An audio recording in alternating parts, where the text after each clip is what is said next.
Hello and welcome to episode number 189, 9 Lives, and that will come into play in a moment. Episode 189 of Flat Earth and Other Hot Potatoes. I'm Patricia Steere. My guest hails from the land across the plain, not the land down under.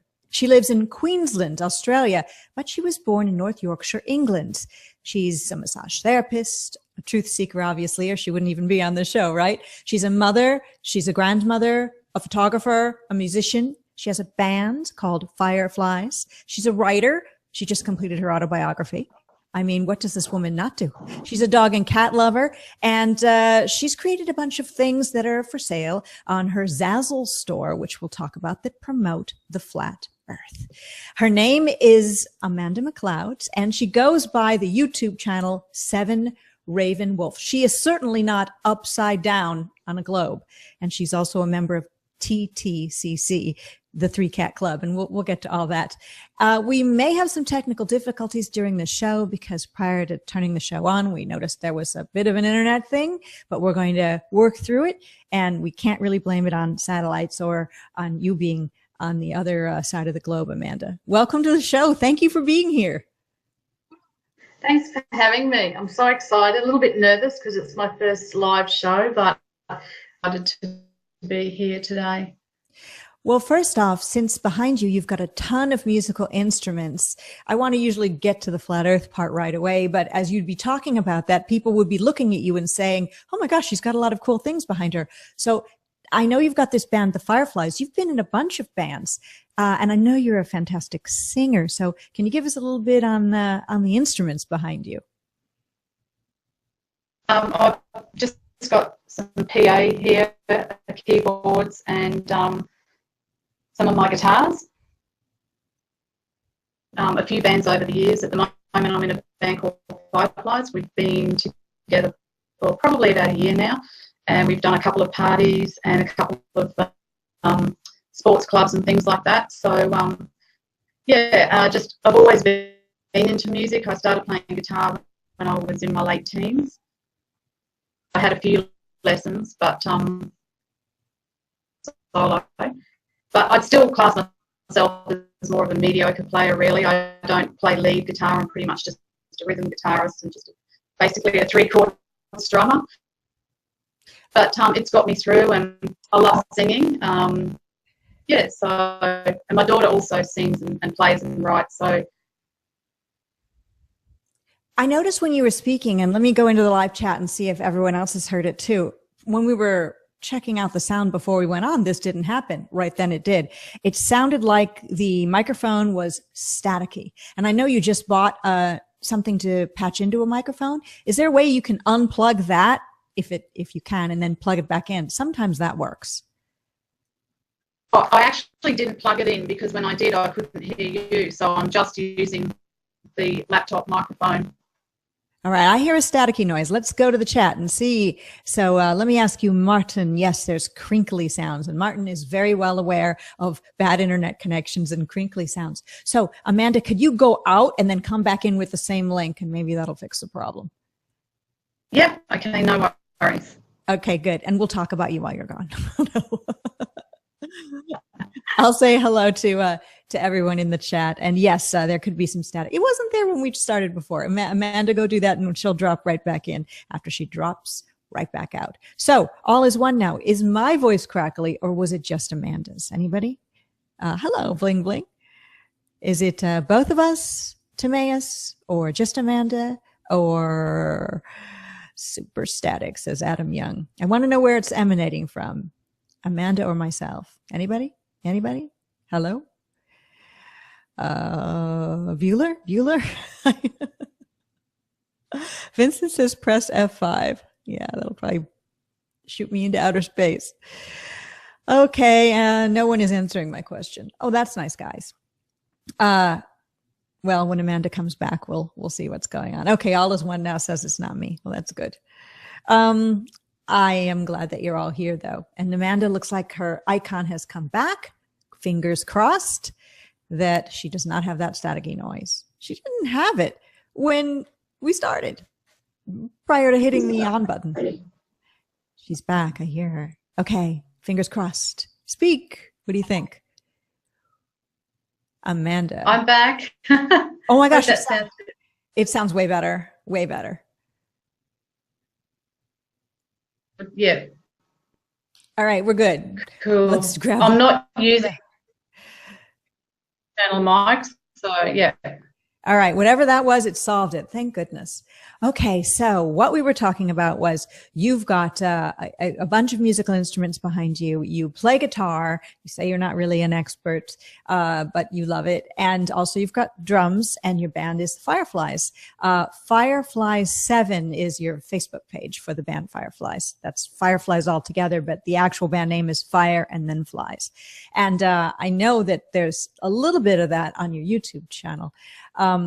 Being a musician, wow, so many flat earthers are musicians, creative types.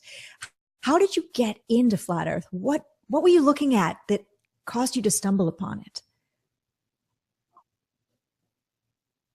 Well, back in 2012, I had a bit of a year. I lost my mum unexpectedly to England to visit her sister, because we originally came from England. We've still got family over there. So mum went back in 2012 because her sister was having an operation. And while she was over there, mum had a stroke. So my sister and I had to fly over there, and we were with her for 4 days before she passed away. And then we had to get her back because she lived most of her life here, and all her family and grandchildren and everyone were here. So we all went her back here in Australia. So I had that to deal with, and then had just gone back to work after having 5 weeks off with all that.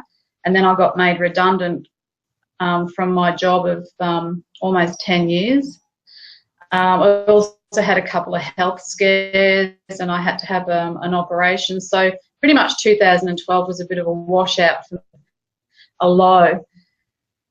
So I've always been open-minded and into spiritual things ever since I was a kid, really. Like mum was into spiritual things, or books and stuff like that. So there was more to life than meets the eye. I'm careful as I was growing up with who I spoke to about these things, because even back in the 70s and 80s, there wasn't such the movement there is now about spiritualism and the new age sort of stuff, even though I now know that a lot of that's a bit of a side of that. But to cut a long story short, so I was at a low. Wait a minute. On my spiritualism to get me through processes and things. And I started doing a little bit of... Oh, there was a weird noise. I was going to ask you, since we do have a bad connection for some reason, everyone in the thing is saying that we should turn off our cameras and try to conduct our interview without our cameras, because it's cutting down on our bandwidth. So do you know at the very top of the screen where there's the picture of the microphone and a camera? Click the camera off, and I'll click mine off. And hopefully we'll start talking again, because I don't know what's going on. Okay. Also, Vincent has a good idea. Hello, Vincent, by the way, who says, go to the little gear. You know how there's a microphone and a camera? There's a little gear that says settings, and he says you can click a lower bandwidth. I've never tried that before, Vincent. Let's try that before we kill your camera. So settings. Oh, I don't even see where that is. Oh, okay. That seems too complicated. Let's just go with cameras off. Trying to find that I've lost. At the very top, there's a picture of a camera. If you click it off, it'll look like... Trying to find the camera icon. It's gone. Oh, there you go. Oh, there you go. Sorry, everyone. This isn't the usual level of professionalism that both Amanda and I provide, but things were okay to begin with, of course. Oh, funny. All right. So at the very top across the screen, there's a thing that looks like a side profile of a camera.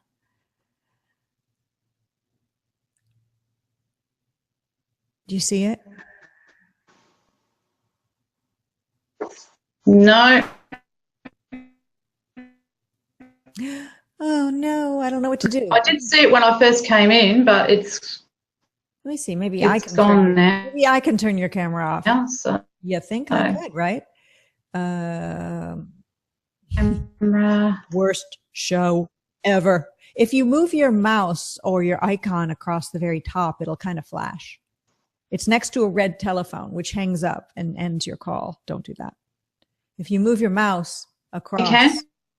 yeah, if you move your mouse across the top of the screen, and then it'll flash a camera. It'll show like a picture of a camera.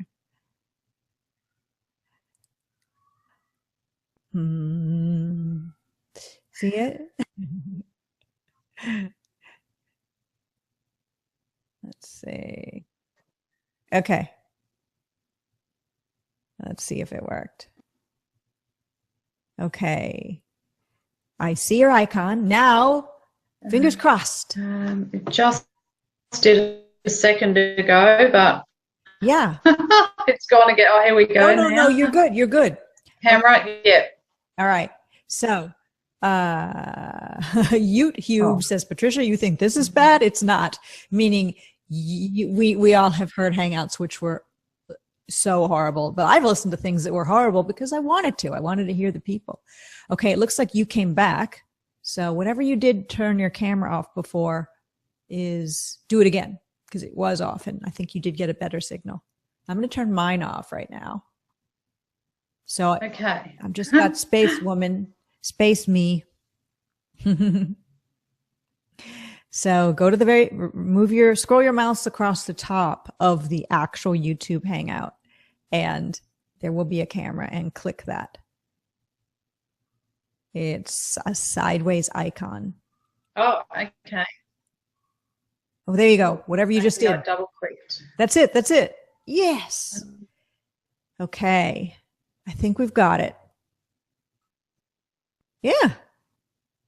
You did it. You're good. Let's just continue talking. It's not so good to not be able to see. Yeah. But all right.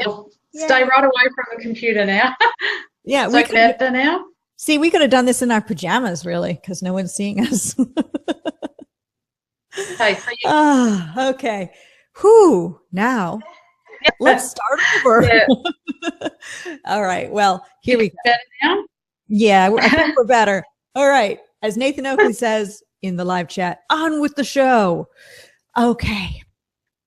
So, I'm sorry we don't have cameras, but if we had them, we wouldn't be able to broadcast. You just have to look at us. All right. So what you were saying is you got into Flat Earth. You're going to have to tell it all over again because no one could even hear that. Go ahead. Oh, okay. So 2012, I lost my mum. She had to go to England, and she had a massive stroke while she was over there.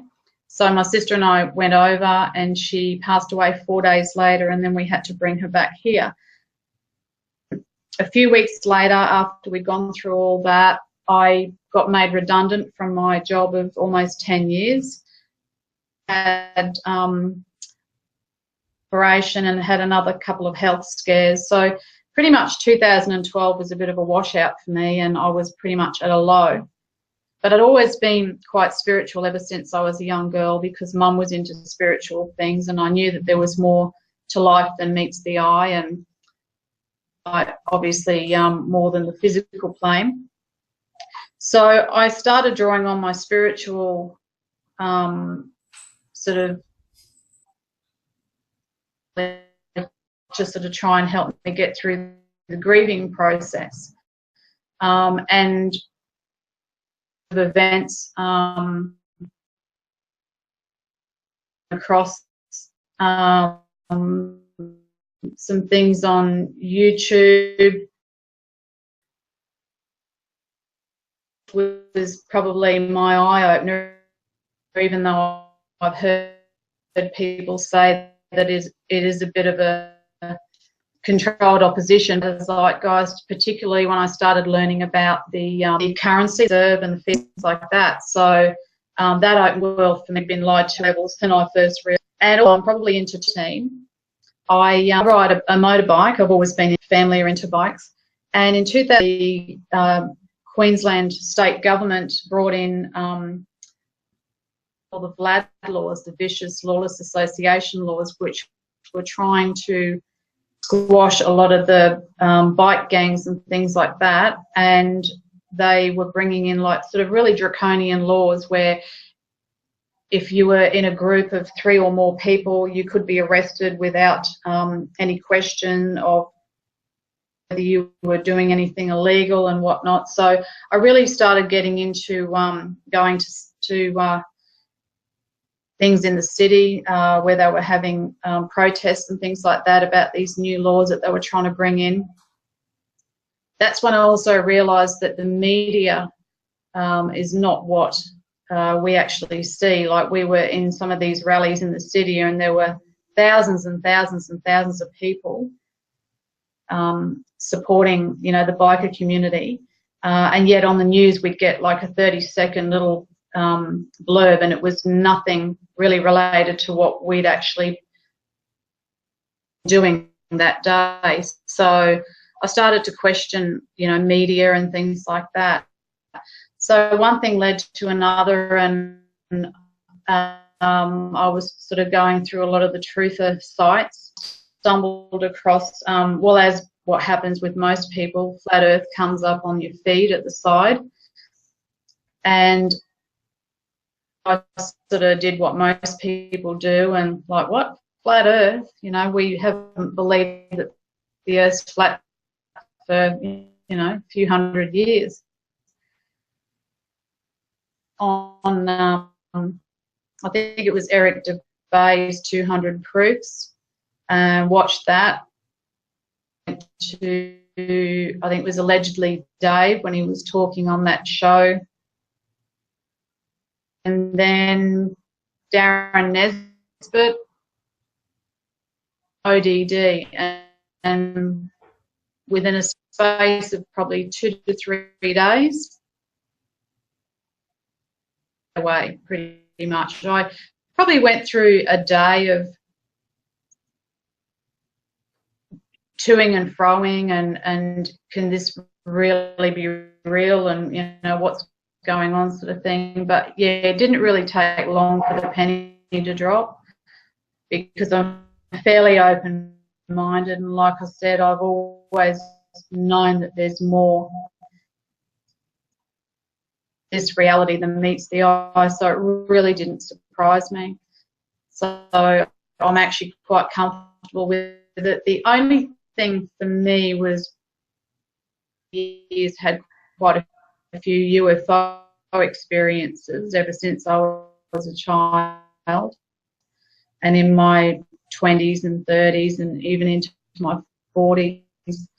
So I was still a little bit unclear as to whether these were extraterrestrials from maybe across the plane or interdimensional,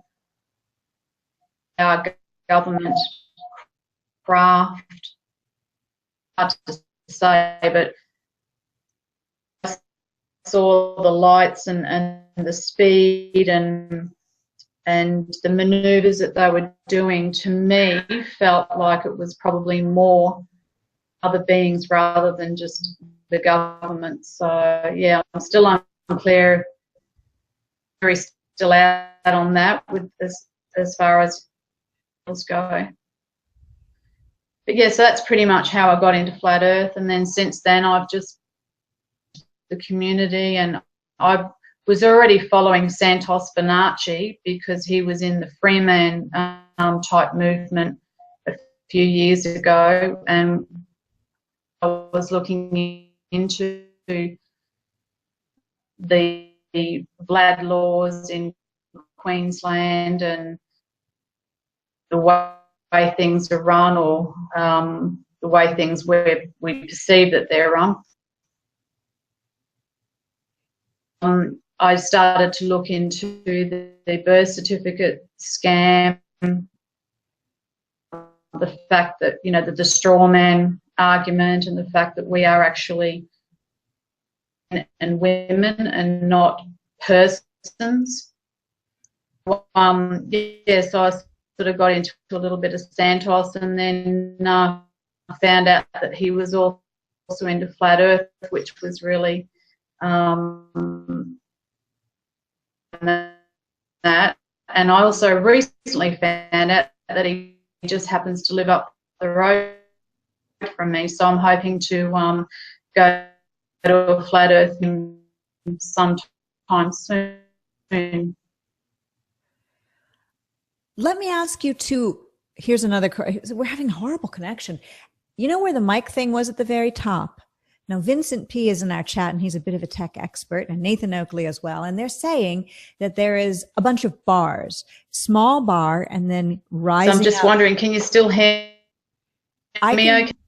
No, it's breaking up. The people are saying it's what they call roboting. So at the very top of the screen, where the microphone is and where the camera is that you were able to disable, there's a bunch of little bars. There's a small one, then medium, then large, then extra large going up. Click that thing. It's called adjust bandwidth usage. And Vincent P says if you run your mouse over that and then kind of click it, you can take down the HD by holding the bar and pulling it over like to the middle. It adjusts your video quality to limit your bandwidth usage, if that works.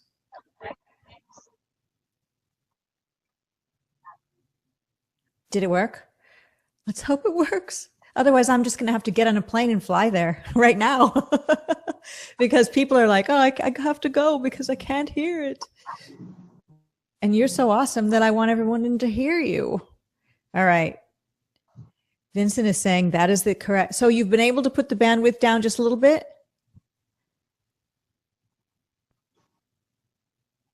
Maybe so far down she can't hear me.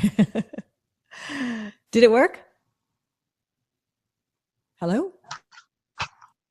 Uh-oh. Usually these things are ironed out pre-show, by the way, and they were. But the minute we hit start broadcast, this started happening. So my apologies to everyone. Five Arts Liberalis says, I have the same problem sometimes. I know Martin has that problem sometimes. He's totally fine. Then it all goes. Yeah, I'm now.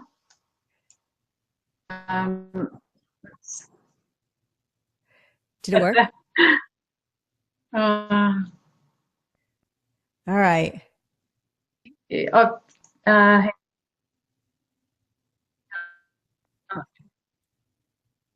Just one bar down, yep. According to Five Arts. Did it work? Okay, it's down. Can you hear me? Yes, I can.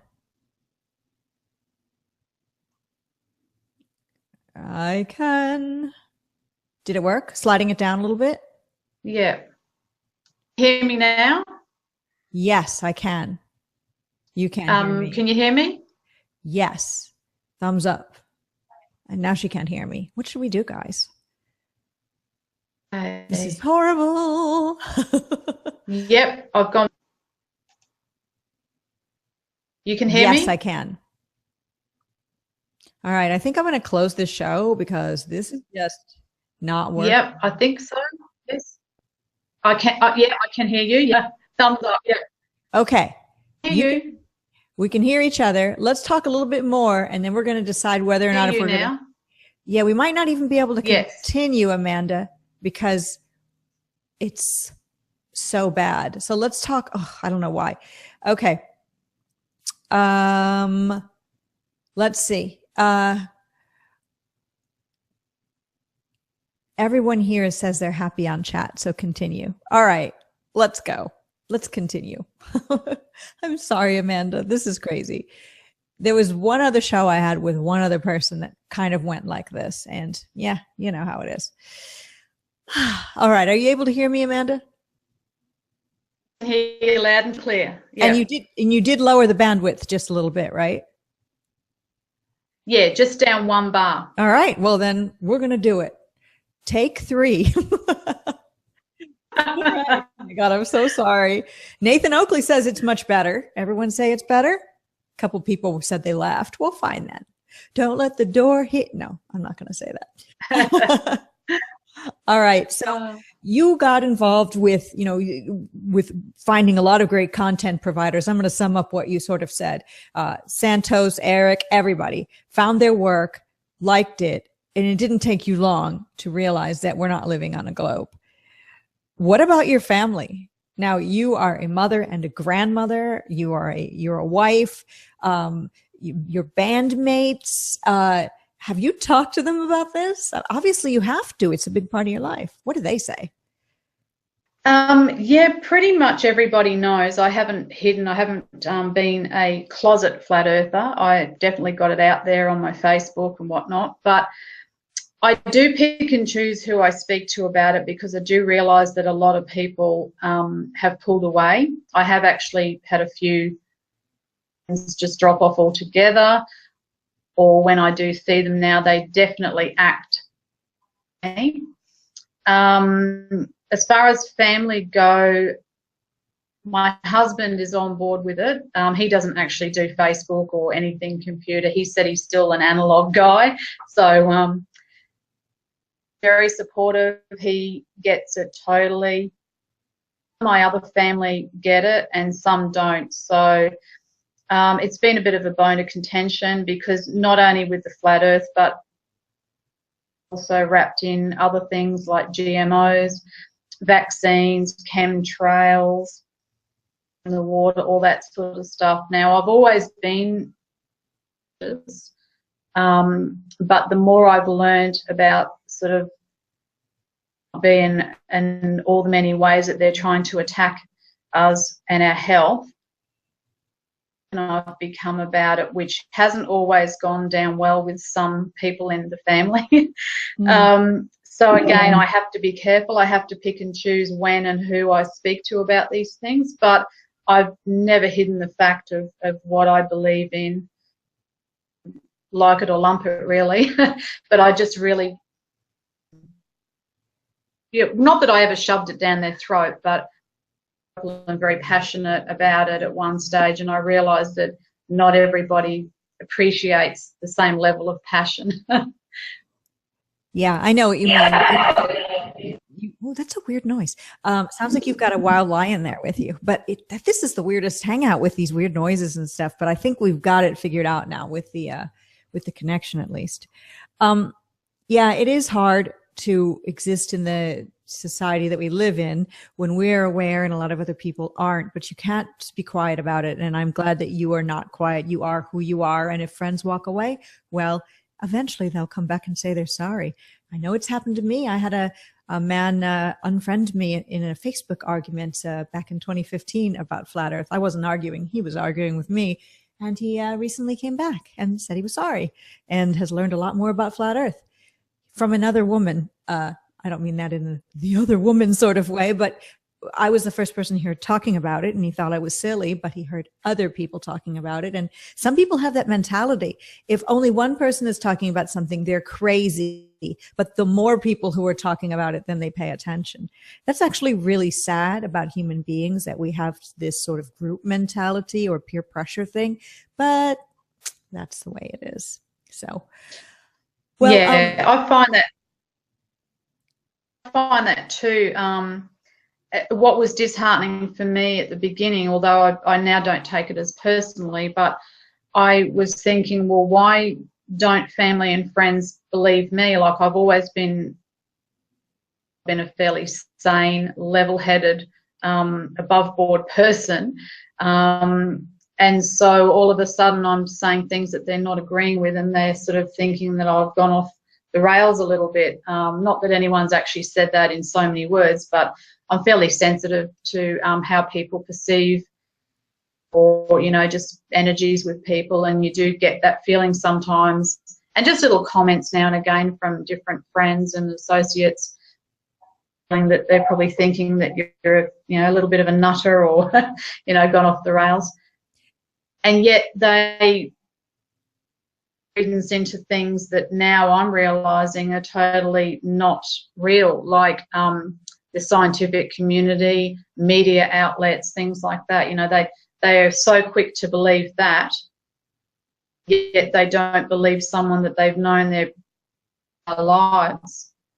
So that was frustrating, but now I've learned to sort of not take it so personally, and I do realise that I'm so attached to the reality that they think they're living in that it's so hard for them, and they get quite defensive when sort of being taken away from them. I know exactly what you're talking about, and we all can relate to that. I was talking to somebody today, and they were asking me about my car license plate, which says Flat Earth. And I try to explain it to them from the perspective of where they're coming from, using examples of their job and, you know, just trying to really personalize it for them. And the number one question that he asked me was, why would they lie? And it's sad that we are all almost programmed with these things that we say back to anybody. Why would they lie? That's the number one question that comes up. What do you say when people ask you, why would they lie? Because I know they ask you that. Yeah, I'd probably say, like a lot of people, there's many different facets to it. I think a lot of it is control, possibly hiding more land and resources.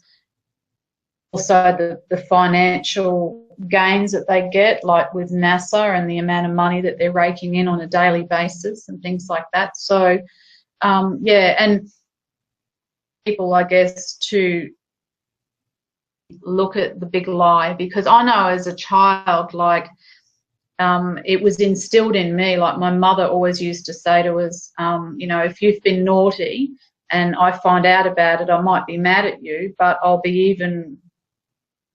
I find out you've lied about it. So it was instilled in us right from when we were little to never lie. So I grew up with this false sense of security, I guess, that, you know, all the grown-ups and all the world around us was so truthful, and that, you know, like, if you lied, you'd be found out and you'd be in more trouble. But it turns out that the whole world that I grew up in was a lie. So fairly open-minded, so it didn't take me long to really to grasp that, but I do understand why people can't grasp it so easily. So there's many reasons, as I said, but I think for me the main one is the control and probably the hiding of more land and resources. Marilyn Wiseby is in our live chat and says, yes, another thing they say is, aside from why would they lie, is, well, why should I care? I still need to go to work. I still need to pay my bills. I wonder if the powers that should not be make flyers up and hand them out to people and say, memorize these things if anybody ever talks to you about Flat Earth, because it's the same darn questions, probably even where you are upside down in Australia. Anyway. Yeah, it is. Yeah, it is. And I think people seem to be so, how to word it, but so connected, I guess, to what they do for a living. Like, you know, when you go to a party or a barbecue, or you're sort of in a social environment with people and the first time, and usually one of the first questions that is asked is, oh, what do you do for a living? I guess it's just so instilled and ingrained in us that we view our sense of self-worth we actually do to create our money. And I guess because we're living in a reality that is driven and around money and currency, that's why people are so attached to it, I guess. Maybe we should just print out our bank balance and just pin it to our shirt instead of a hello, my name is name tag, because when you do go to a party, you're right. People always ask you first, what do you do for a living? I guess in some way that could define you if it was a job based on passion, like for you. Example would be you're a massage therapist and you're a musician. Those are passion-oriented jobs, but there are many people who have jobs that are just strictly money-oriented jobs. And they do it really for the money. Although a lot of those people who have jobs I consider to be money-oriented jobs, that would be the only reason you'd get into it, they say they're passionate about it too. And they come up with some weird rationalization why they're passionate. I asked a lawyer, and he's a corporate lawyer. It's not arguing in court and saving people who have been victimized, not that kind of lawyer. the kind that try to get as much money as they can out of other companies using pretty much lies and false pretenses. That's the way I look at it. And he said he's passionate about it. And he said his career gives other people jobs that work beneath him. So I guess people always rationalize whatever they do for money. So that, you know, nothing we can really do about any of that. Do you think that Flat Earth, the ones that have awakened, the people that don't immediately come up with, why would they lie? Or I still have to go to work in the morning. What does it matter? Do you think that we're a special breed, that there's something about us that allowed that information to get through that tough shell of indoctrination when we heard about it? Yeah, I think so. I mean, I'm not saying that in an egotistical way. I mean, I guess everybody on the plane is special in their own right, but I guess probably more evolved might be a better way to put it. Just drawing on my spiritual background and the knowledge I've gained over the years with my studies and things spiritually, I think there are varying degrees and varying levels of soul evolution, I guess. And I think maybe part of the reason that we have chosen to be here at this particular time, or our soul has chosen to be here at this particular time, to help awaken others. And it may take a few generations. I mean, how many generations has it taken to believe that we live on a spinning ball? It's probably naive of us to think that we can just flip a switch and all of a sudden we're back to reality again. So take a while, but I do think that, yeah, we obviously have got some level of discernment to be able to just see straight through it reasonably quickly. Reaction to it, as I said, there was a day probably when I first learned about it where I was umming and ahhing, and I had that sinking feeling like, oh my God, my whole world, everything you know, like,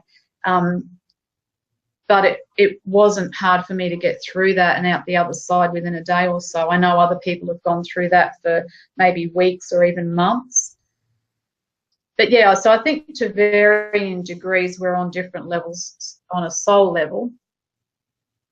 But yeah, I think maybe we are special in a way that we have been able to just see through it, but not putting ourselves in a special category to say that we're more highly evolved than anyone else. I mean, I guess everyone's here for their own learning. And that's why when it comes to family members that or poo-pah it, that's where it's been difficult for me, because I've sort of hoped and wanted the family to sort of be able to move through this life spiritual plane, I guess, and not wanting to leave. But then I realised every individual are on their own path and their own journey, and it may take them a few more lifetimes to get to this realisation. Eventually, everybody will, even the elite and the people that we deem, you know, the evil ones. Got to be some point down the road where they come to the realisation that, you know, they really have to reconnect with the Creator and the source of everything, because I believe that we are all part of that source, whether we're thoughts in the mind of God or whatever you want to call it, the Creator, the prime Creator, whether we are fragments of that. But I do believe we're all connected to the ones that we see that aren't here for our best interests. And I feel that sometimes if we're pushing back on them too much, we're not doing ourselves any favours. I mean, yes, it's good to expose the truth and to see things for what they really are. But sometimes, I mean, you can't fight fire with fire. So I think we probably need to raise our vibrational levels, that it will raise the vibrational levels of everybody, rather than fighting it and protesting and doing all the pushback things, because that just creates more resistance. You can do it more on an energetic level, by a level of vibration, and by even sending them love, even if we don't like what they're doing or don't like them as people. or corporations or whatever. Just sending them love and hopes that one day they will see that they're not doing themselves any favours either, and that they're going to have to reap. So I hope that answers your question. I think I've got a bit of a tangent there. No, you didn't go on a tangent. And I really like everything you said. And you were talking about people resonating at different levels. And then I was thinking about your passion being music, and how sound, part of creation, God spoke, according to the Bible, things into existence, and music and sound, all of these things are related. Very, very interesting. I was thinking, this just occurred to me while you were speaking, if we had sets of twins, identical twins, who were separated at birth, and we could tell them each about flat Earth by giving them a piece of paper with it written on them, without anybody else in the room, just they're alone, piece of paper with all the information about flat Earth. Two identical twins separated in soundproof rooms, so they couldn't speak to anybody or couldn't go on their phones, and they had to read it and then would get interviewed after, what each separated identical twin would think about it. If they would have the same thoughts about flat Earth, would they take to it and be interested, or would they start calling the person that gave them the piece of paper a moron or an idiot? That would be a very interesting experiment. You'd have to do it with a bunch of twins to make it worthwhile. So I don't know why certain people get it and certain people don't. It's like there's a flat Earth fairy that one night flew over some people's homes and, put the dust down some people's chimneys, and other people just flew right on over. It's a childish way of looking at it, but I have when I look at the flat earthers on YouTube anyway, they're all different ages, different religions, different jobs, different economic levels. We're so different. I don't know what the cord is that holds us together. But creativity does seem to be something. And there you are with photography under your belt and in your band. And you're a writer as well. And you're quite young to have written your autobiography, but you just did. What prompted you to write your autobiography, and is flat Earth in it? Well, I think I'll answer the last question first. No, I didn't put flat Earth in it because I started writing it before I actually became aware of the flat Earth. But since I have become aware of flat Earth, I have re-edited it and words out like global. Oh yeah. And things like that.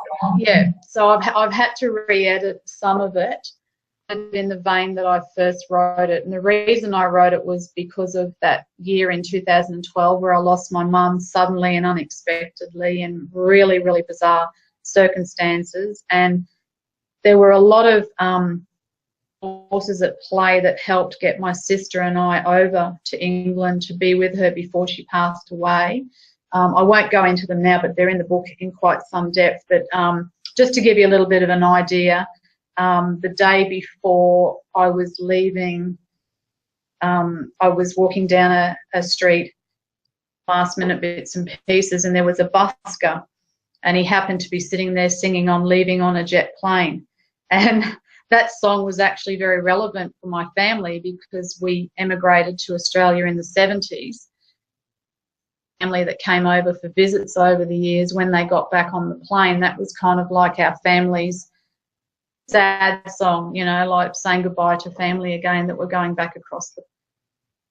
So and just other little things that happened, like we happened to get the last 2 seats on that particular plane, and had we have missed that, we probably wouldn't have got there in time to be with Mum before she passed, and just a whole series of other different events. So about what happened with Mum and how my sister and I ended up back in our country of birth. I needed to set the stage and tell the story of why and how we came to live in Australia. The fact that I've lived all my life here, and just the connection of dots and how different people sort of come in and out of your life, and it's not until many years later the reason why they were there, or you might reconnect years later. For instance, there's another little story. my daughter-in-law, grandmother, I was in my teens, would have imagined that all these years later that she would be the great-grandmother to my but yeah, so I knew her years ago, then didn't see her for many, many, many, many years, and then my son happens to be dating her granddaughter. They get married, they have a child, and now we're reconnected after all these years. So I wanted to write also about not just my life, but just the connections that we make in life and degrees of separation, probably for most people throughout their lives. And even the fact that I've lived halfway around the world from where I was born. I know a lot of people, particularly in England, some of my family, you know, they were born and grew up and still live in the same little village or the same area, whereas I've sort of lived across in Australia, what we used to say was down under, and I've travelled quite extensively throughout Australia, and I still found all these little connections and things. So that's pretty much why I wrote my autobiography. I sat on it for a long time because I thought, who would really be interested in my life? But then I realised that story to tell, and particularly when it comes to loss and grief and how we deal with it, that if my story can just help one person, well then good about writing the book and sharing my story and what I've gone through. So, but I do sort of hint in the book that there is another book coming, which I have a book that I've just started writing notes for. Got it in my head, but it's going to be a little bit to get all the research done. But that book's going to be, well, the working title, and it might end up being the title, is Global Meltdown. I do astrology. I studied astrology back in the 90s and esoteric psychology. So I'm also writing a book on astrology, but that's more of a guide to interpretation of the natal chart. So keeping me quite busy. Now, I was going to interject a couple of times when we were talking, but there's a weird roaring sound every time after I talk and you talk, and it sounds strange, like we've got some wild tigers here. Well, I've got my cats, but they're not that wild. The part about you writing the book on astrology is interesting, and it goes back to you talking about Santo Spinaci and how you were interested in a lot of esoteric things and still are. There is a group in Flat Earth who finds all talk of anything Santos speaks of, vibrations that you've spoke of, and astrology to be quote unquote satanic. Obviously you don't think that, but what's your take on that when you hear other flat earthers saying that things like that are things you're passionate about are bad and shouldn't be talked about? I guess it's like in any walk of life, whether it's flat earth or just you know, the general population. Everybody sees things differently, and everyone has different belief systems. I probably try not to focus too much on the negative with regards to anything really, but even in the flat earth community, I mean, I know there's lots of different factions, and there has been a lot of infighting and that sort of thing. So I try to stay pretty neutral. And even when it comes to, you know, whether people are looking at it from more of a biblical, religious aspect or more of a spiritual aspect, I feel in my heart. And if it doesn't resonate with other people, well, that's fine. That's their choice. Not to take it personally. I mean, fairly lucky not to be attacked too much online. But even when I have had comments here and there, I just tend to let it run off my back like water off a duck's back. So I know in my heart what I believe, but I know that it's not necessarily, you know, good for everybody. But I tend to, when it comes to religion and spiritualism, I guess, Jaren, I don't necessarily think that everything in the Bible is false. I do think the Bible has a lot of truth running through it. But as Jaren says, it was written by men.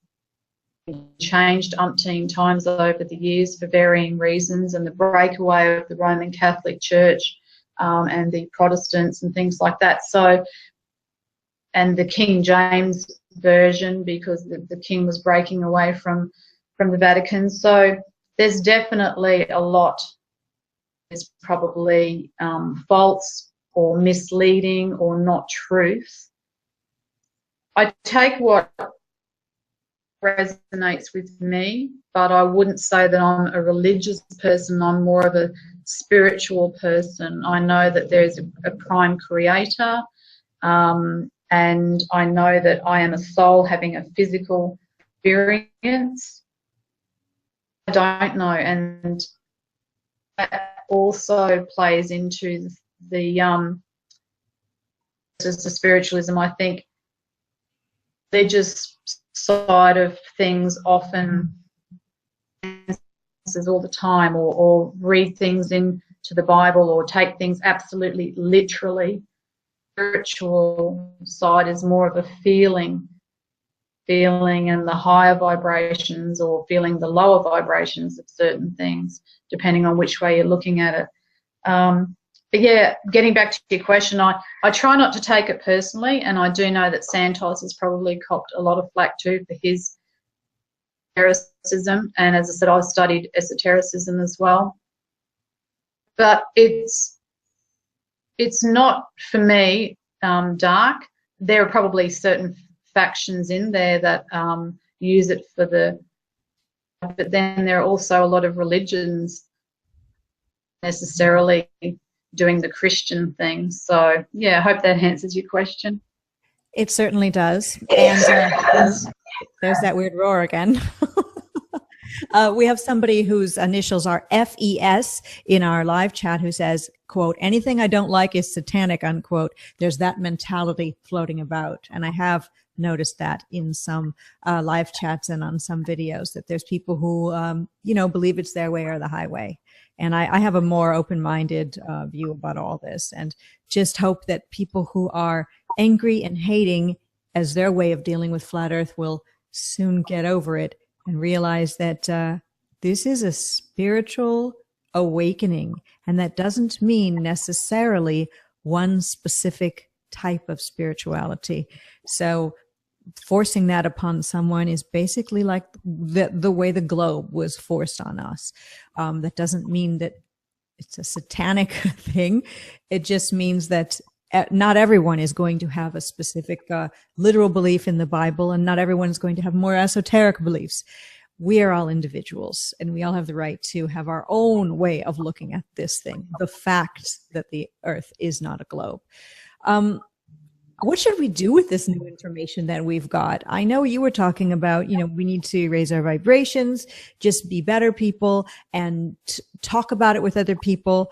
But we need to do something else eventually when we get enough people on board with us, and I don't think we're there yet. What do you think the next step should be? Well, I think even encouraging people just to step away from the system initially, even if they're not fully on board with flat Earth, but just making people aware that what we see on TV is not necessarily truth. In fact, 9 times out of 10, it's complete fabrication, and 1/10 of it might be. So yeah, turning off the television, nature, starting to learn to take responsibility for our own lives, I guess. I mean, even if we can't or don't have the inclination to grow our own food, in local communities or local markets that local farmers' food, just things like that, getting back to on smaller community based and supporting the big corporations. Like if we can do our grocery shopping at smaller little franchises rather than and as you say, also just becoming aware of our thoughts and our intentions, and really trying to be kind. I mean, I'm no saint, and I still lose my cool at times, and as we all do, but pull myself back from that quicker. And I think the more people are open to the fact that we do, in as much as what we put out, we get back, create, we bring about. So I think if people become more aware of that, it does help them to sort of stay on track a little bit. Physically, what we can do, I guess, activism. I mean, I'd love to be able to do what Joshua Swift does, and Dell and John Smith have the confidence to do street and activism. So my little way is, I've, as you said before, I've got my postcards and bumper stickers, which I proudly have one of my bumper stickers on my car. I've got my Flat Earth stamp that I stamp notes and stickers and things with, so I can plaster that around the place just to sort of get it out there, so down people's throats. But even if someone sees it, they might think, oh, what's that about? And then they'll go home and look at it on YouTube, and it might open them up to it. So I know how we're going to move forward as a civilization. I guess we just have to work communities to begin with, and hopefully we'll hit that critical mass, and the old 100th monkey syndrome will kick in, and of pretty much everybody, and yeah, we can live how we were meant to live. I love that. On zazzle.com.au, because Amanda is in Australia, these are some of the things. These are the postcards that she sent me. This is one of her cats. This is Sebastian. And if you can read what that says, I'll just hold it up here for a moment. This particular postcard. I had a tabby that looked like that, named Gibson. Very, very similar. Oh, I miss Gibson so much. He lived to a ripe old age. Anyway, so that's one. And then we've got one of your other cats. This is Layla. And here's what this postcard says. And I know you sent a couple different ones to Mark Sargent as well. So that's zazzle.com.au. And her Zazzle store is called Tashbell, Tashbell. And I will put a link to that in the description box. It's not there now, but to this video when we actually are done speaking. What is Tashbell? Oh, that's my two dogs. I've got a Husky German Shepherd mix called Natasha, shortened to Tash. And the other dog, she's a bit of a mixed breed. I think she's got some red cattle dog, like red heeler in her. And I think she also has a bit of Husky, Bella. So I just combined the dogs' names. Got it. Tashbell, yeah. And the 7ravenwolf started, well, I had my YouTube channel before I became a flat earther. Not that I really did much with it. I mainly just subscribed to other people until flat earth that I got more active with putting my own content up. But the 7ravenwolf, well, Ravenwolf comes from a few years ago. I was really heavily into studying the Native American history and culture. I just resonated with that name. I sort of took it on board as my sort of guess, because ravens, or actually over in Australia here, they're more like crows, but they're of the same family, are one of my favourite birds. And also wolves. I've always had a thing for wolves. I've always had very similar to wolves, like Huskies and German Shepherds. So I just combine the two. And 7 for me is meaningful in my life. I was born on the 16th, so 1 and 6 is 7. My son was born on the 25th, 2 and 5 is 7. My daughter was born on the 7th of the 7th, and she was born 7 pounds 7 ounces. 7 is very, very relevant in our family and in my life. So favorite number. So that's where the. Well, also the band Firefly that you've got the Facebook page for. The Facebook page is Firefly 7. So I saw it there too. You're 7. So. Yes, yeah, and also 7 is apparently a very spiritual number. Although I guess all numbers are spiritual.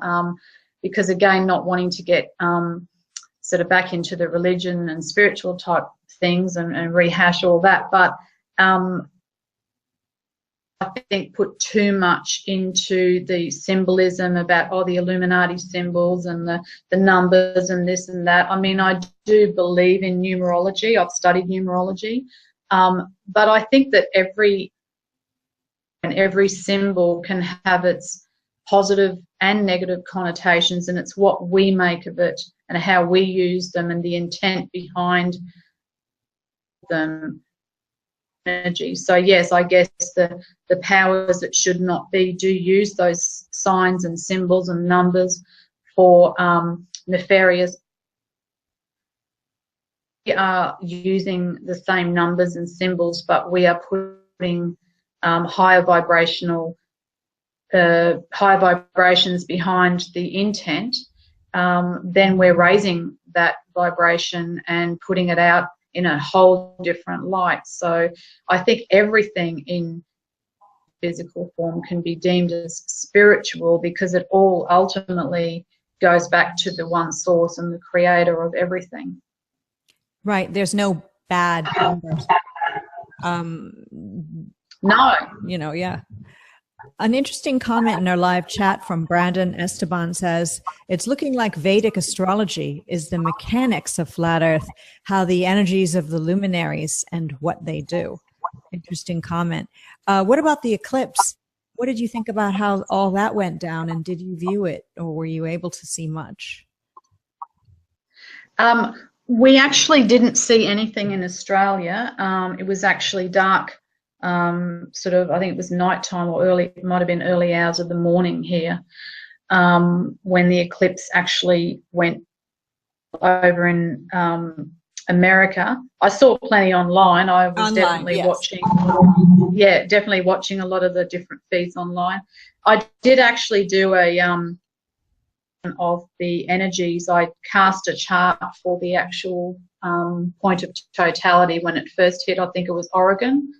So I've actually on my channel got a little video there of my interpretation of what was going on with the luminaries and the so-called planets, wandering stars at the time. And I do believe it's, my interpretation was ushered in the Aquarian age. I think we've been on the cusp since probably the 60s.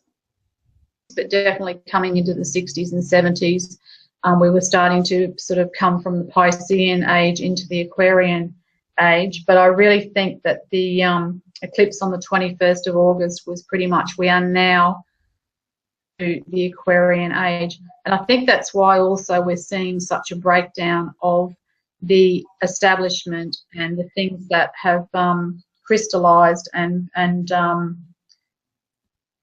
for us to move forward spiritually and for humanity to go to that next level. So I think a lot of the, or the higher interpretations, I guess, of ushering in a new spiritual age. And I think part of that has been the opening up of exposing the lies and all the systems that have been in place for many, many hundreds, if not thousands of years, are starting to crumble. It could take 100 years before we really get through, you know, that breakdown process. I think we need to, as to what we can do in our own lives and on a daily basis, step forward rather than just always getting stuck in the lies and the deceit and the destruction of what's happening around us now. It's good to have a little plan and little stepping stones, and I think, yeah, part of the eclipse was, my interpretation of it is starting to leave breadcrumb trails for people coming up behind us, but also putting little stepping stones in front of us so that we can move forward that we want and should. I noticed that right after the eclipse, you were saying that we have been ushered into the age of Aquarius, and the song "Age of Aquarius." I remember hearing that as I was growing up, and I'm Aquarius as well, and I know Aquarius is the water bearer, and I found it very interesting that we had the eclipse, we had a couple of very big hurricanes here in the United States, and that is water. It just seemed, I don't know, a bit momentous, something that we should have taken note of, that something really has changed. And there was a astral alignment on the 23rd. A lot of people who are of a specific belief system thought that it was to be the end of the world, but it could have been a signal for new beginnings.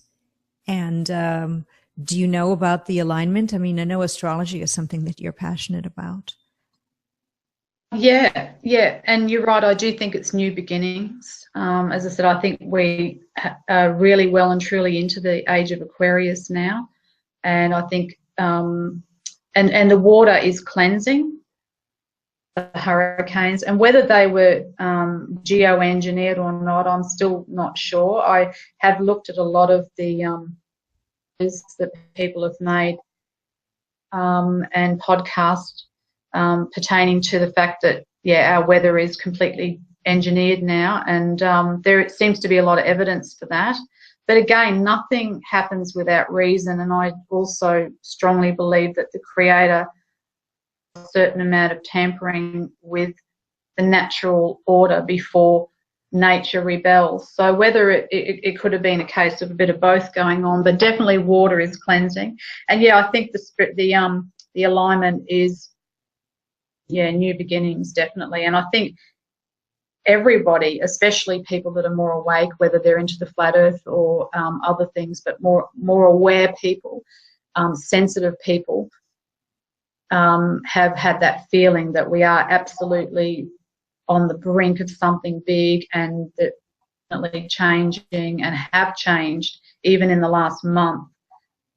A feeling that I think, and I'm definitely a lot more optimistic now than I was even, say, 12 months ago with regards to where we're going. Because when you start to look into all the lies and the deceit and the things like the pedophilia and the geoengineering and the vaccines and the it can really weigh you down after a while, and sometimes you have to take a little break and step away from it and do a little bit of soul searching. But we're only given what we can cope with, and I think that being here, and I think we're meant to be here to help others around us, truth, and to be able to move forward.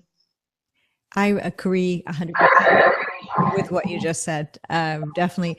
In fact, I mean, because we know each other through YouTube, I don't even know how we first came upon each other, but immediately I could tell that we were on the same page with many things. And I really value your friendship. And I'm sorry that we have had internet connections issues during this interview, but I hope people are getting a lot out of it. In our live chats, a guy named Alex Aquarius, speaking of Aquarius, and he lives in Houston, and I followed his channel. Everyone should subscribe to Alex Aquarius during the hurricane here in Houston, Hurricane Harvey, because he was doing videos showing the devastation, the water damage and things, and they were very interesting. But he's in the live chat saying that he had an epiphany and an answer to prayer that said that water represents knowledge. And I do think that's what they say about Aquarius. I'm imagining that Alex Aquarius has some affinity with water, or could be an Aquarius, that we're supposed to be pouring, Aquarian people, pouring water as in knowledge over the earth. It's not that we have the knowledge, but we have the ability to put it everywhere. So very interesting. What do you think about that, that water equals knowledge? Yes, it does. He's right. Yeah, Aquarius, the water bearer, is the bringer of knowledge and higher learning. And when I say higher learning, I don't mean indoctrination like we get in our schools and colleges and universities, but true knowledge, true knowledge. So, and also is the planet Aquarius, and Uranus brings in the new sort of breaking away from the Saturnian sort of father time and all the sort of corporate sort of hard to put it into words, but yeah, just the status quo, I guess. So we're breaking away from that and we're becoming more much as getting more eclectic, getting into and areas that we've never really been in before, away from the norm, I guess, and breaking away from the society that has been before. Definitely, yeah, Aquarius, the water bearer, is the knowledge bringer. Chris Topher in the live chat says, here's a zodiac question. What are your feelings, Amanda, about the 13th sign? There's 12 houses, but some say there's a 13th sign. And I'm going to add to that. What do you think about how astrology works on a flat earth as opposed to what everyone has always thought, or at least always in recent times, that we live on a globe? Okay, well, the first question about the 13th sign, I haven't really done a lot of research on it. I have heard about it, but honestly, I couldn't really comment because I haven't done enough research. But for me, I've always studied the 12 signs. I do know that our calendar has been changed, and that if we were to probably go back to the natural calculating our passage of time, it's quite feasible that we could have the 13th sign in there. But as I said, I don't really know enough about it, so I've always worked with the 12 sign, 12 house. As far as flat earth goes, well, for me, astrology has always been geocentric.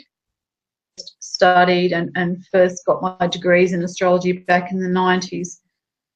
Astrology generally anyway, going back through the eons, has always been geocentric. So really nothing much has changed there, because it works on the ecliptic, which there is still an ecliptic path goes through the sky and where it lines up with the certain constellations and things like that. So the only thing I've really changed is I've now gone to an equal house system.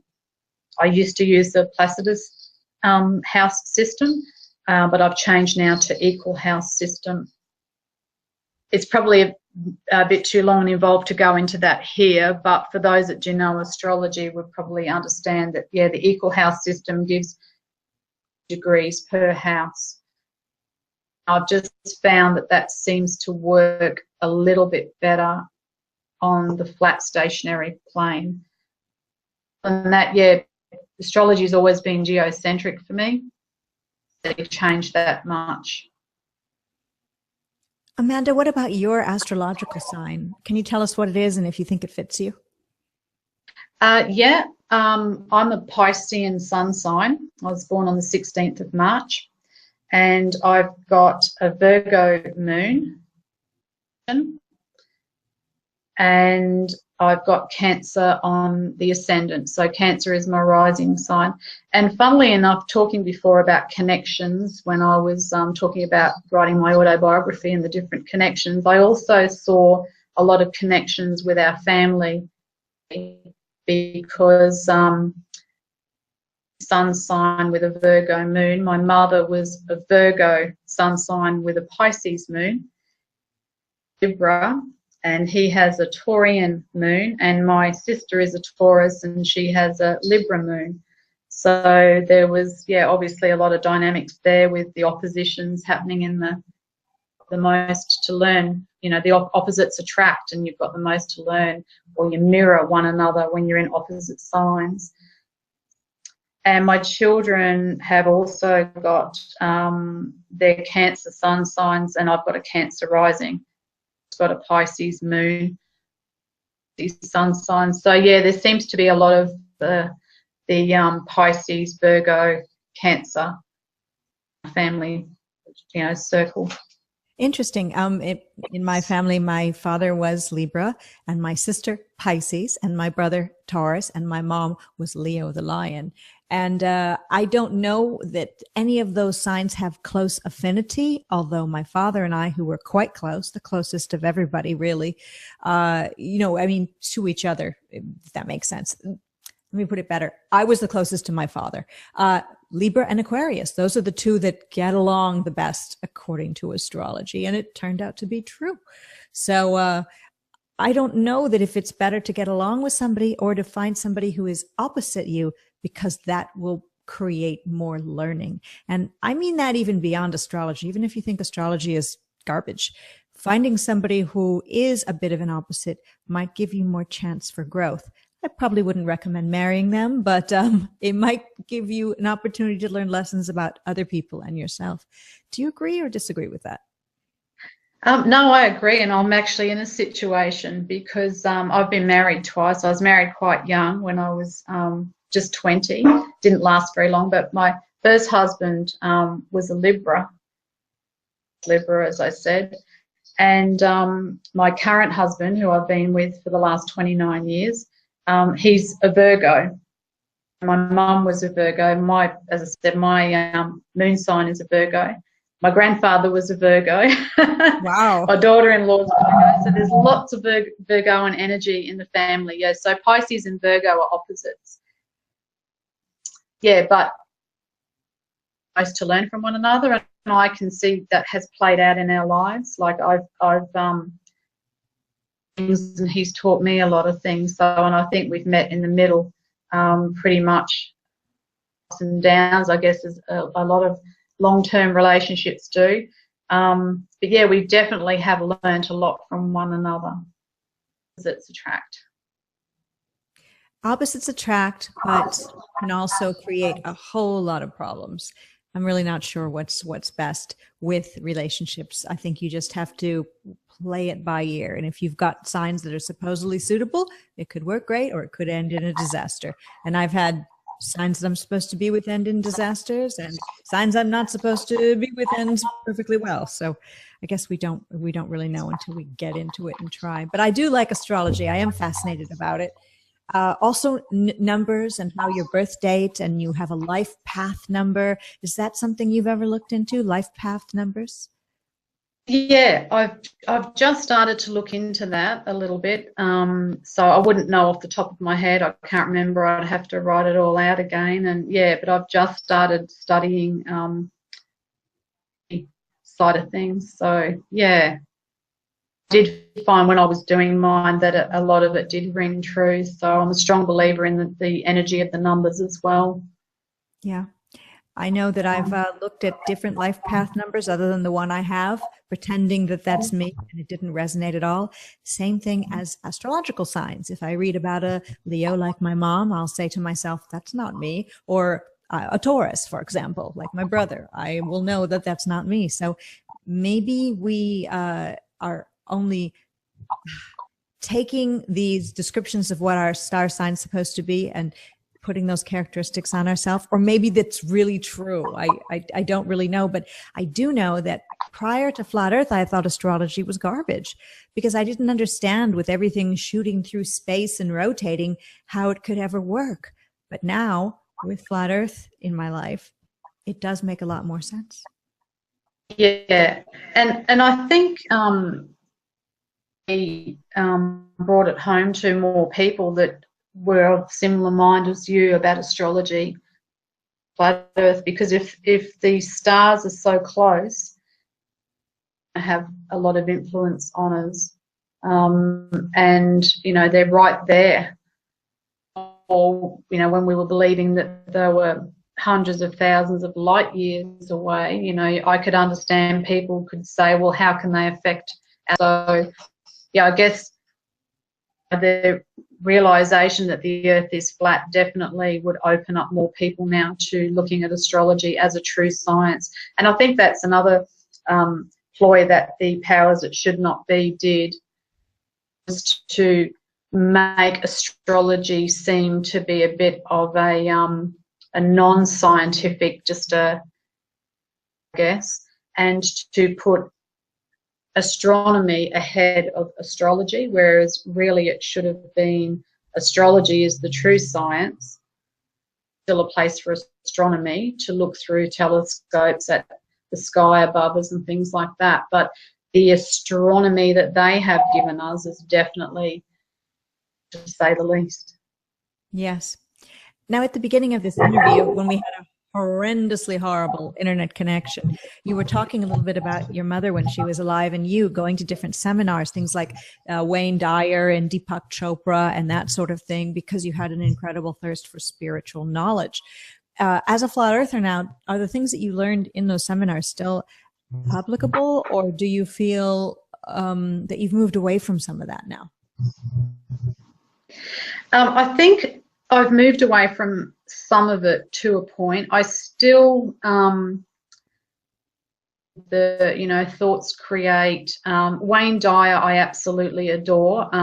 He passed away a couple of years ago, but I still listen to some of his stuff. He's just absolutely amazing. And Louise Hay, she just died. I think it was only about within the last month. I can't remember the date now. Actually, I think it was the 30th of August. Other spiritual teachers seem to me now to have fallen on the wayside because I'm tangible, not proofs, but tangible evidence and things that really resonate with me, rather than just that whole airy fairy, feels nice but can't really quite get my head around it sort of thing. And I find a lot of the New Age movement, I don't know that it was all a big psyop and a CIA operative, as some people have suggested. Perhaps it could have been, I'm not sure. But I do think that a lot of the movement on more of it seems to be that they're just to make money on books, yes, and seminars, yes, and to profit from it, rather than to really offer people tangible, real life, day-to-day things that they can do to improve their lives and to help them spiritually. Yeah, so some of them have gone by the wayside, but there's a couple of them that I still find resonate deeply with me, and the two that come to mind would be Louise Hay and Wayne Dyer. What about Esther Hicks' channel? That's something that I almost don't believe in that sort of thing. It's just, but I do know that when I listen to Esther Hicks speak, she gives good advice about life. However, I do recall she was asked about the shape of the earth and was talking about it being a globe, which led me to believe that there is no channeling from some off-planet higher realm, because if there were, that entity would know that the plane is here, not a globe. So did you ever follow Esther Hicks and The Secret and that sort of thing? Yes, I did actually, and Esther Hicks actually, but she was probably one of the ones I followed not long before I stumbled across the Flat Earth, especially after losing my mum, because I was wanting to really connect with the other side.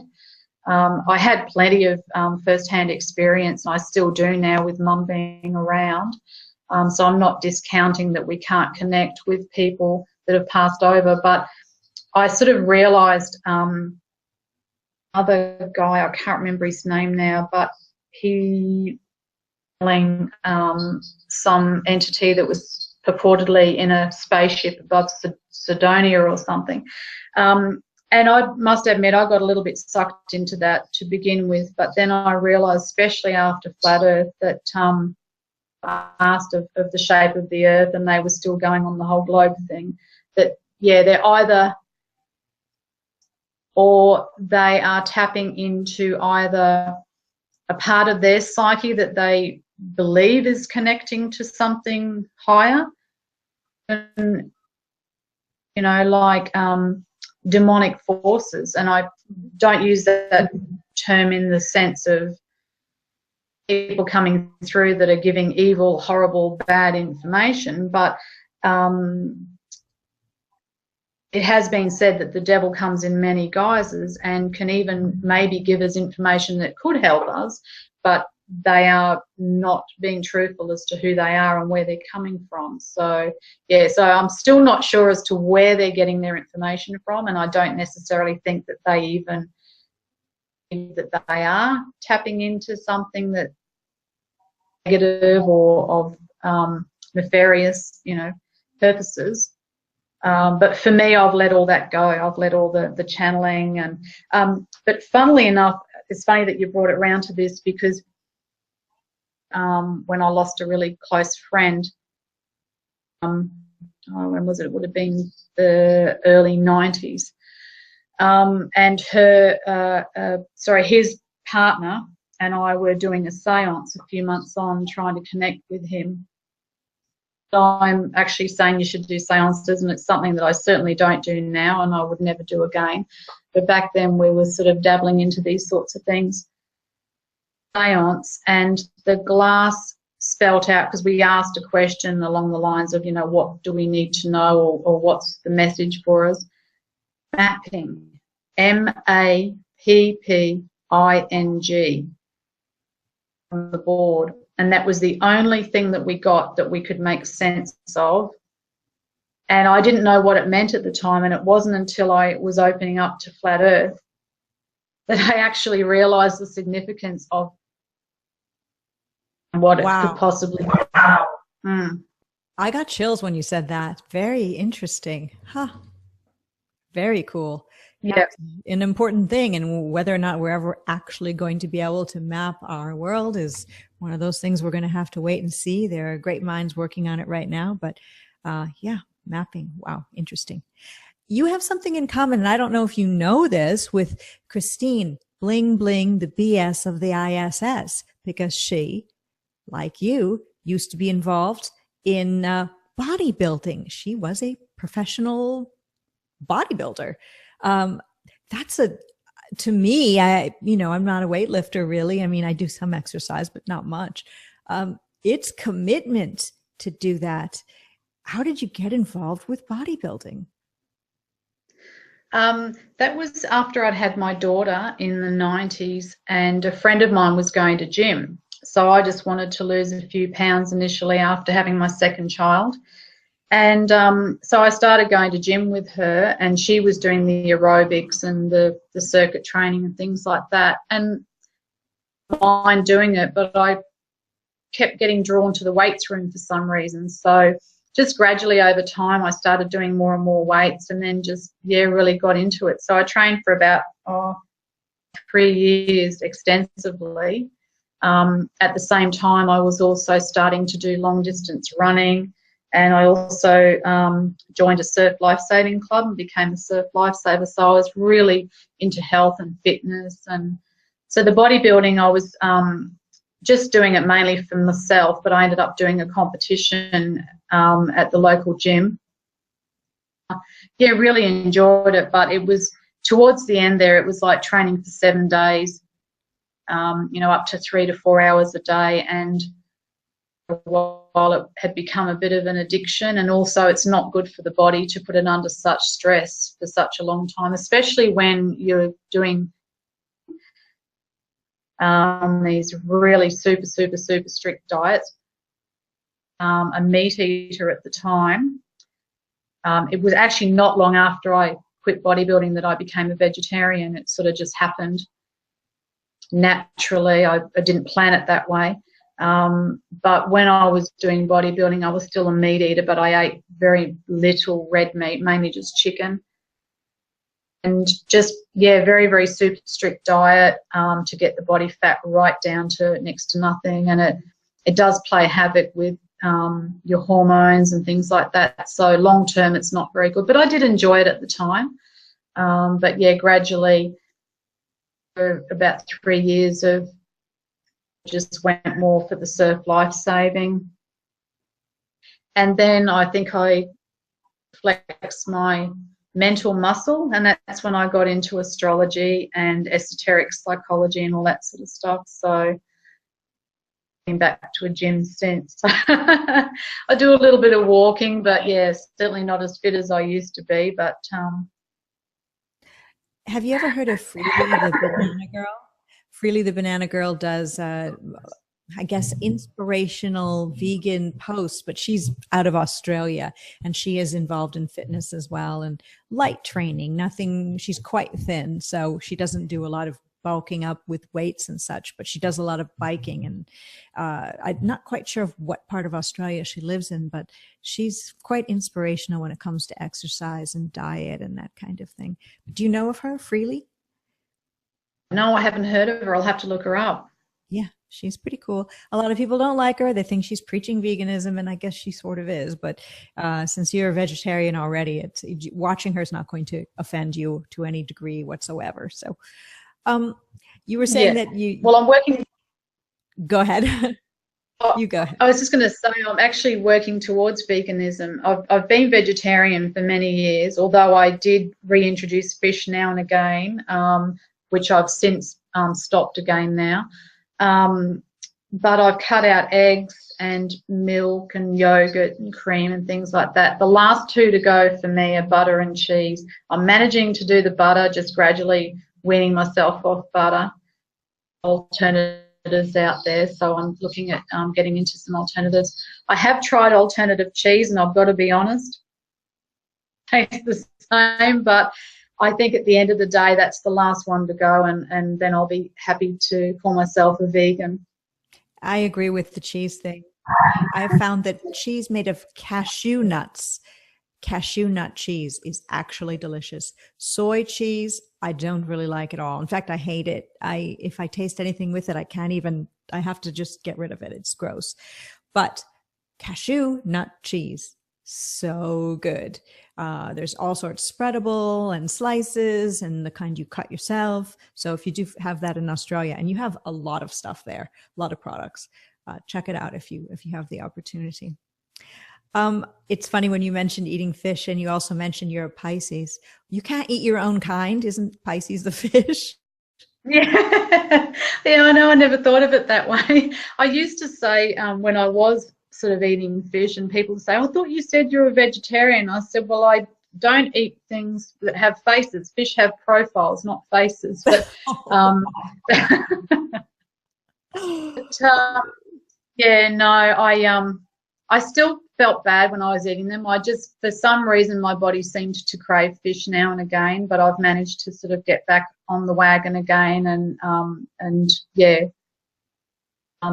back to strictly, well, not strictly plant, because I still have, as I say, butter and again, but other than that, yeah, just vegetarian. Now, I know also in your history that you studied Reiki healing, and you are a massage therapist, and you involve yourself with essential oils as well. We only have about 15 more minutes to go, so I want to kind of get in all the cool things about you at one time. Do you do massage practices? People come to your home, or you work out of someplace? No, I could just get people to come home here. When I got made redundant in 2012 from my slave job, as people call them these days, and because of what I went through in 2012, I decided I didn't really want to go back into the workforce, so to speak, and I'd already done my massage course while I was still working full-time, so I had it up my sleeve. So my husband still does work to bring the money in to pay the majority of the bills, and I just sort of take up the slack with some massage here and there, and Reiki and whatnot. So yeah, but I really enjoy it, and I definitely get more something that I'm passionate about than I did when I was working out of the home. So I can well understand what Jaren and Missa talk about when they say, you know, when Jaren talks about him quitting his job and doing his books and whatnot from home. It's definitely a lot more soul nurturing when you're doing something that you're passionate about, and you're doing it in your environment, and you don't have other people and other politics around you that, you know, that dampen the spirit, I guess. Yes, I know what you mean. When it comes to essential oils, I know that doTERRA oils are something that you work with. If somebody were to buy, I don't know, top 3 oils you would think would be good for aromatherapy or physical wellness, what would you, I just use the number 3, feel free to pick a different number. What would you recommend that people should bring into their life to bring about more health, more wellness? Okay, probably the first 3 oils that I would recommend would be lemon and lavender. You can use those oils in many different combinations. You can use them topically on the skin. You can use them aromatically in a diffuser. And you can also ingest them. You can put a couple of drops in water. You should never burn the oils. Like I used to buy the cheap